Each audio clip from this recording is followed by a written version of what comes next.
اوعى تنزل فيديو على يوتيوب قبل ما تعرف المعلومات اللي انا هقولها لك في الفيديو دوت، لان المعلومات اللي انا هقولها لك في الفيديو دوت هي اللي ممكن تؤدي ان انت يتفتح لك الربح بتاع اليوتيوب. طيب اليوتيوب فيديو عشان يبقى كويس لازم يكون ليه فورمات معين بتكون مدته 10 دقائق.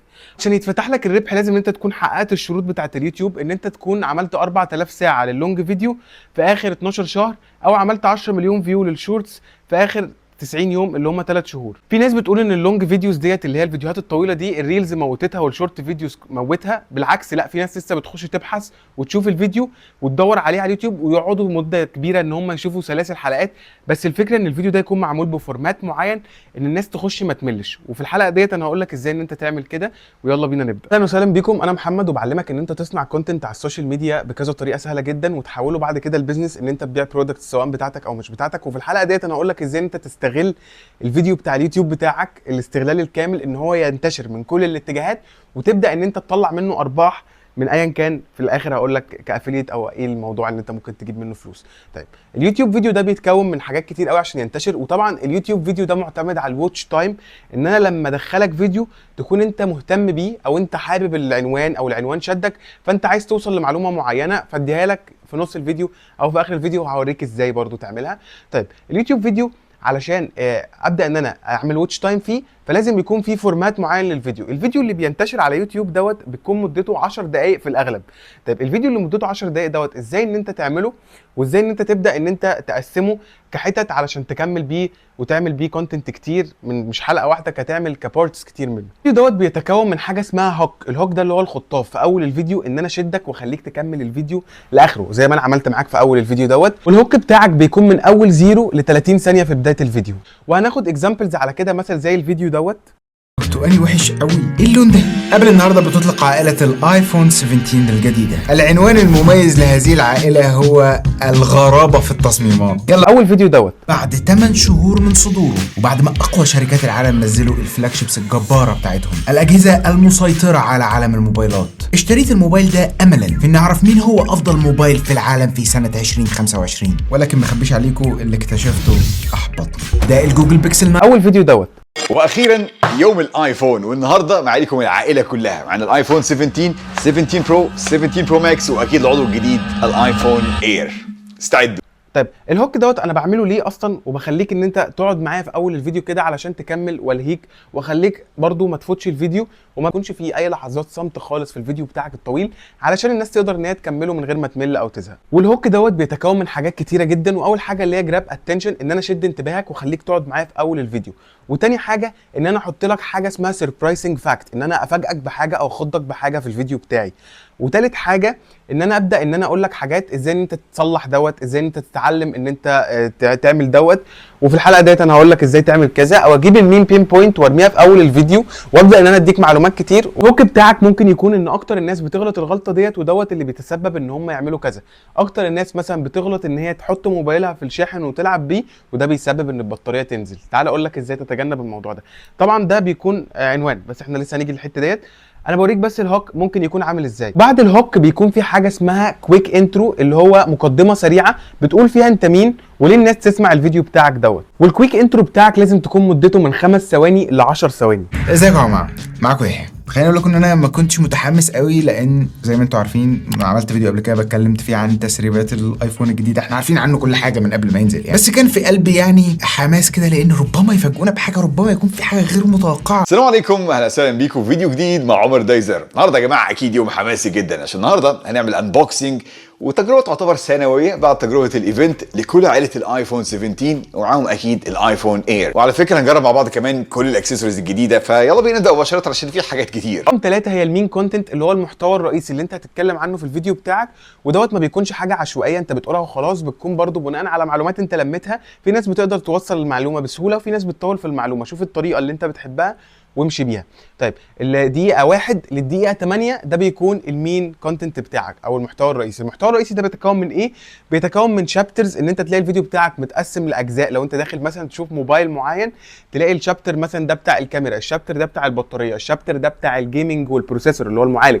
يعني مثلا لو انت داخل تشوف عربيه فهتلاقي الفيديو متقسم لشابترز: الانتيريور ديزاين، او بره العربيه، او جوه العربيه، او الكاوتش، او الموتور، فكل حاجه هتكون متقسمه لك كشابترز تحت الفيديو، فده بيسهل عليك ان انت تشوف الفيديو بتاعك. حاجه تانية برضو ان الفيديو يكون ستيب باي ستيب، يعني الشابترز دي بتشرح برضو خطوات في تصليح حاجه. يعني انت مثلا عندك مثلا طريقه لتصليح الشاشه، فاول حاجه هيتنج هتسخن على الشاشه، تاني حاجه تفك المسامير مثلا، تالت حاجه ان انت تبدا ترفع الشاشه وتشيل السيليكون. فممكن تقسم الحاجات دي كشابترز زي ما انا قلت لك الشابتر بيكون متكون من ايه. في حاجه برضو بتكون اسمها ستوري فورمات، وديت انت لازم تمشي بيها في الشابترز بتاعتك، ان انت بتقول للشخص كل جزء من اول البروبلم اللي هي المشكله اللي موجوده لحد ما بعد كده تديله ليها امثله ازاي تحلها، وبعد كده تحاول ان انت تحلها معاه، وبعد كده تديله في الاخر حاجه اسمها ريزلتس اللي هي النتائج. ورابع حاجه واهم حاجه بتكون حاجه اسمها ديب فاليو او هيدن جيم.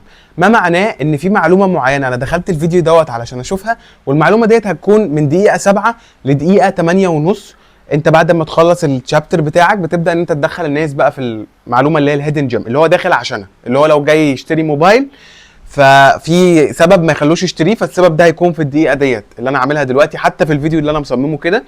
والدقيقه اللي انا دخلتك عشانها هي الثامبنيل، ازاي ان انت تعمل عنوان قوي للفيديو بتاعك. طبعا عشان تعمل عنوان قوي وصوره قويه لازم الفيديو بتاعك تكون انت عامله من عن طريق حاجه اسمها كانفا. الثامبنيل ده اللي هو العنوان الفيديو، والثامبنيل ده تحاول ان انت لو هو بوزيتيف تخليه نيجاتيف. يعني مثلا لو انا دخلتك هنا على الفيديو دوت بعرض لك مثلا موبايل وقلت لك اوعى تشتري موبايل لو فيه الثلاث عيوب دول، فانت هتدوس عليها.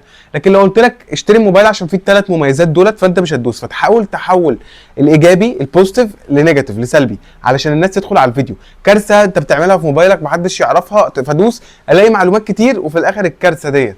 لكن ما الاقيش الفيديو كله بوزيتيف محدش هيخش ولا هيحضره، لازم يكون في سبب يعمل سربرايزنج او يعمل فضول كريوزس، والفيديو بتاع اليوتيوب ده كله معتمد على الكريوزس ان انا اخش عليه. طيب ممكن تعمل ازاي الثامبنيل بتاع الفيديو بتاعك؟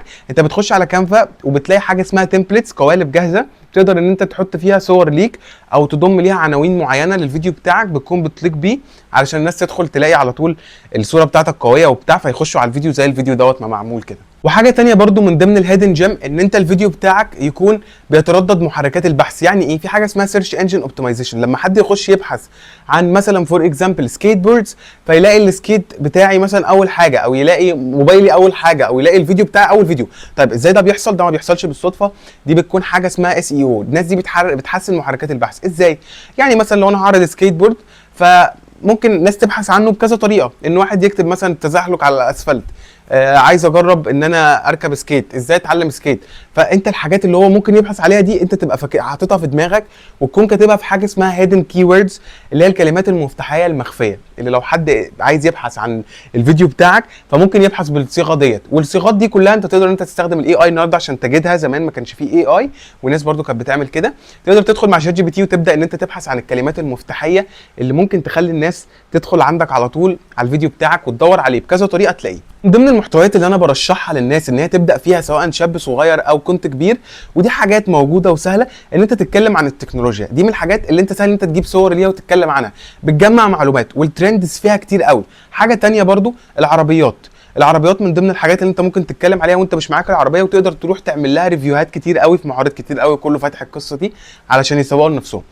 وحاجه تانية برضو ان انت تعمل محتوى عن الكوره. لو انت عندك هوايه او ايا كان هوايتك ايه، تقدر ان انت تحول المحتوى بتاعك التوبيك بتاعك على اليوتيوب، وتقدر ان انت تعمل لونج فيديوز منه بنفس الفورمات اللي احنا عاملينه دوت، وتنتشر بيه، وتقدر ان انت تحقق منه ارباح ان شاء الله كتير جدا. وبرضو لو انت بتتكلم في اي كونتنت انا قلت لك عليه من اللي فاتوا دولت او توبيك، فانت تقدر ان انت تعمل افيليت للحاجات ديت، سواء ان انت تجيب منتجات مش بتاعتك وتبدا ان انت تبيعها وتاخد عموله، او ان انت تروح لمعارض وتاخد منهم برومو كودز على حاجات معينه، او خدمات للعربيات. لو انت مثلا بتتكلم عن العربيات فيدوك كود، فتقدر انت بالبرومو كود دوت تسوق لنفسك وتجيب وتاخد منهم زي كوميشنز عموله على كل زبون بيروح من عن طريقك من الفيديوهات اللي انت بتعملها. دي حاجه مهمه جدا، وهي اللي بتحول لك الناس عندك على ايا كان انت بتعمل لهم تحويل على ايه، وهي الكول تو اكشن، الدعوه للتفاعل. الدعوه بتاعتك للتفاعل طبعا في فيديو اليوتيوب بتكون اعمل لايك وسيب كومنت لو عجبك الفيديو، وما تنساش تعمل سبسكرايب عشان تشوف فيديوهات زي ديت كتير.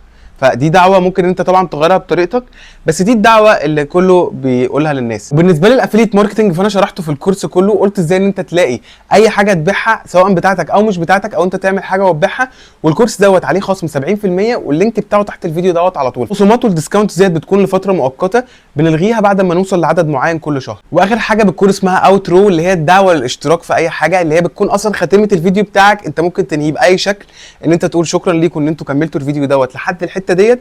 وممكن كمان ان انا اقول لك ان الحلقه ديت كانت حته من الكورس بتاعي بتاع التجاره الالكترونيه، ولو انت عايز تشتريه عليه خصم 70%، واللينك هيكون موجود تحت الفيديو دوت على طول.